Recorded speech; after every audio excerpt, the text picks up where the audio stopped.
Әдебиетіміздің тарихындағы әр ғасыр, әр белес өзінің үдемелі өрбуімен көзге түседі. Соның үшін өткен ғасырдың екінші жартысынан ерекше көзге түскен әдеби құбылыстың бір ақынын ғана сөз етудің өзі үлкен мәселе. 20 ғасырдың 60 жылдарындағы поэзиямыздағы қызуы күшті жалын болып келген ақынымыз Мұхтар Шаханов екендігінде дау жоқ. Өзінің бойындағы талантымен, айбынды поэзия үнімен қазақ өлеңіне тың жаңалықтар ақын есімімен байланысты келді. 20 ғасырдың соңының өзі сан алуан оқиғаларға толы болды.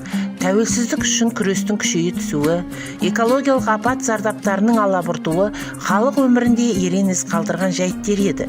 Ақын Мұхтар Шаханов өзі куәсі болған халқымыздың өміріндегі оқиғалардың бәрінің басы қасында болғысы келген жаратылыс бітімі өзгеше азамат. Мұхтар Шаханов желтоқсан оқиғасына орай да азаматтық әрі парасаттылық көрсетті. Оның өлеңдері желтоқсан оқиғасының мәні мен мағынасын айқындап берген жалынды поэзия болды.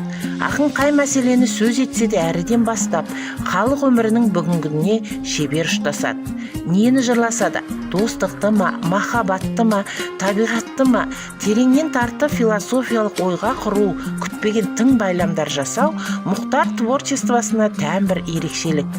Мұхтар Шахановтың «Жазагер жады космоформуласы» атты поэмасы өркениеттің адасу атты кітабымен үндес. Бір-бірін толықтырып тұрған терең философиялық астары бар, терең ойға тартатын дүние екеніне көз жеткіздік. Ақын шығармасына ойлы сөз жазған Шыңғыс Айтматов қазақ поэзиясында бұрын сондай қуатты дүниені кездестірген емеспін деп өте жоғары бағалапты. Шыңғыс айтса айтқандай, адамзат тарихынан сыр татқан небір тағылым аларлық жайттер, кесек-кесек қанатты тың ойлар, батыл тұжырымдар жан дүниеңді баурап алып, асыл армандарға жетелейді.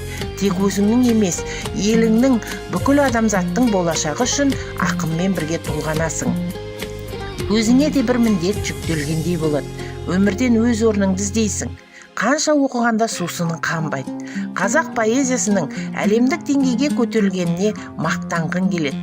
Өлеңдерін айтпағанда алғашқы поэмасы Танакөзбен ақыл талай тамсандырған.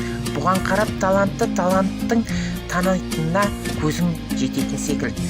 Мұхтар Шахановтың поэзиясының мықты бір ерекшелігі бұрынғы дәуірлерден қалған үлгі ғибрат әңгімелерді қазіргі заманның құбылыстарына байланыстыра айта алатындығында. Оның халыққа кең таныған поэмаларының, өлеңдерінің басқа бір ешбір ақынның жаратылысына ұқсамайтын тосын келбеті осы тарапта болатын. Қандай тақырыпта ой қозғамасын, өлеңдерінің ішкі астарында адамға, достыққа, халыққа, отанға деген құрмет сезімі сезіліп тұратын рухани адамгершілік құндылықтарға толы екенін байқаймыз. Егемендігімізді алғанымызбен қоғамдағы көптеген жастарымыздың ұлттық рух пен ұлттық болмысын жоғалтып бара жатқандығы бәрімізді толғандырады. Сол рухсыздық апатынан сақтануда Мұхтар Шахановтың адамгершілік құндылықтарға толы поэзиясы көмекке келетініне сеніміміз мол.